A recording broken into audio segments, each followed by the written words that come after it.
Bueno, hoy nos vamos a meter de lleno en uno de los textos más, desafiantes y, diría yo, proféticos del siglo XX, Simulacros y simulación de Jean Baudrillard. Y créanme, este es un viaje que nos va a hacer cuestionar la naturaleza misma de lo que llamamos realidad. Y de entrada, el libro nos golpea con esta frase, ¿no? El desierto de lo real. Es una imagen súper poderosa que se nos va a quedar grabada. ¿Pero qué significa realmente? ¿Será que estamos viviendo en un desierto que se hace pasar por un oasis? Esto nos lleva a una sensación que seguro a muchos les suena familiar.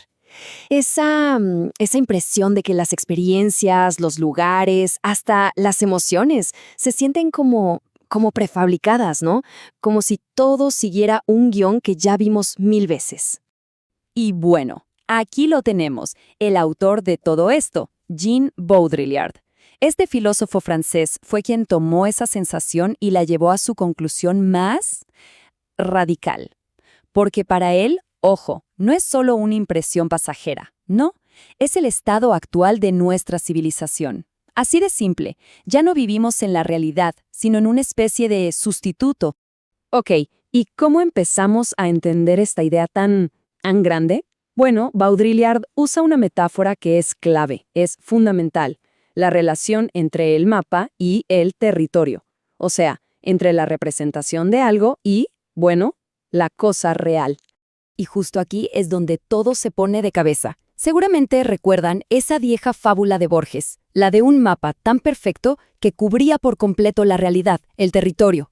Bueno, pues Baudrillard dice que hoy pasa exactamente lo contrario. El mapa, y pensemos en el mapa como los modelos, los medios, los perfiles de redes sociales, ya no es un reflejo del territorio, no.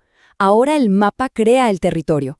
La realidad misma es la que se tiene que ajustar a los modelos que nosotros construimos. Y esto, amigos, nos lleva a un concepto que es el corazón de todo esto, lo hiperreal.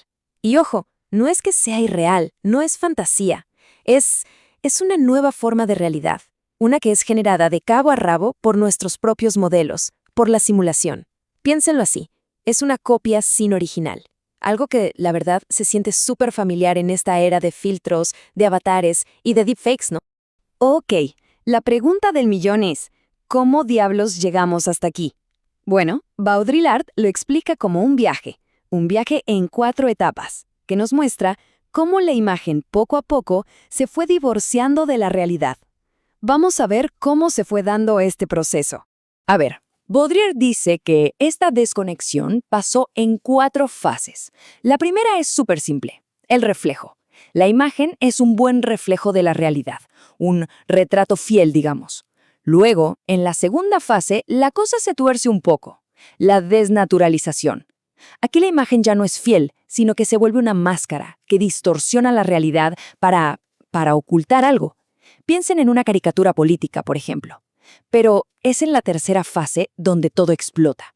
La imagen ahora esconde la ausencia de una realidad. O sea, finge que hay algo detrás de ella, pero en verdad es solo un velo que tapa el vacío. Y con eso llegamos a la cuarta y última fase, la simulación pura. Aquí la imagen ya no tiene ninguna conexión con la realidad. Cero. Es su propio mundo, un simulacro que no refleja nada, no oculta nada. Simplemente es. Entonces, para que quede súper claro, el punto de quiebre, el momento decisivo es ese salto. El paso de usar signos para ocultar algo a usar signos para ocultar que no hay nada. Nada. Y es justo ahí donde, según Baudrillard, perdimos el principio de realidad para siempre y entramos de cabeza a la era de los simulacros.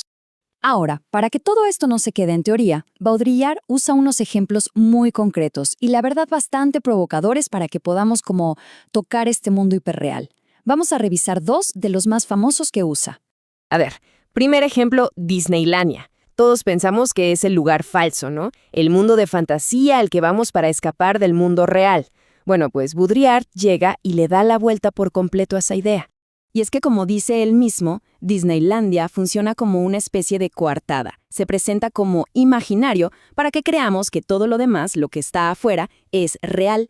Esa fantasía infantilizada nos deja tranquilos, nos hace pensar que al salir de ahí nos espera un mundo adulto auténtico. Pero, para Baudrillard, la trampa es que ese mundo de afuera, todos los ángeles, todo Estados Unidos, ya no es real, ya es parte de esa simulación a gran escala. Otro ejemplo que me parece fascinante es el de la momia de Ramsés II.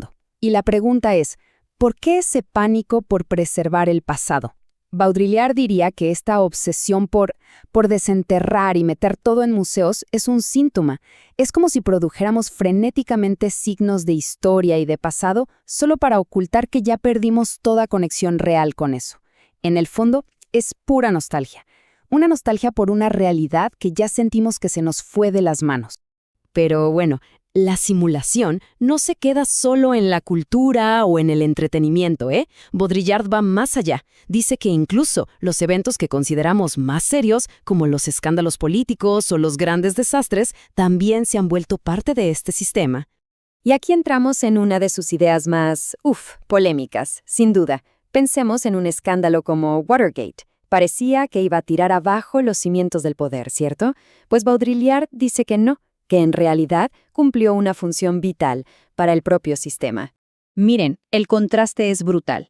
La historia que todos conocemos es que Watergate fue una victoria de la verdad, de la moral, ¿no?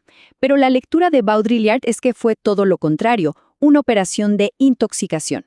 O sea, al simular un escándalo, el sistema se inyecta a sí mismo una dosis de moral.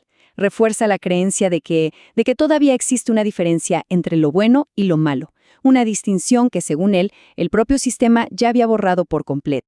Y esto nos regresa a esa idea del mapa que crea el territorio. ¿Recuerdan?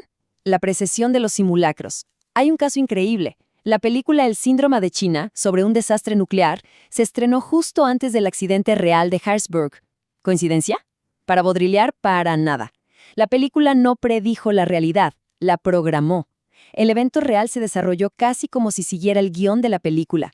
Fue una simulación de catástrofe que validó el modelo previo. Es un poco como cuando un meme salta de internet y se convierte en algo que pasa en la vida real. Entonces, después de todo este recorrido, ¿qué nos queda? ¿Qué queda en este universo de pura simulación? ¿Cuáles son las consecuencias de vivir en este desierto de lo real? Pues parece que vivimos en una especie de duelo perpetuo. Un duelo por una realidad que ya perdimos. Y de ahí viene nuestra obsesión con todo lo retro, esa búsqueda desesperada por lo auténtico, las recreaciones históricas. Es como una producción frenética de signos de realidad para intentar llenar el vacío que dejó. Ok, entonces, para resumir las ideas clave de todo esto. 1. Vivimos en un mundo hiperreal generado por modelos. 2. El mapa ya no refleja el territorio, sino que lo crea. 3.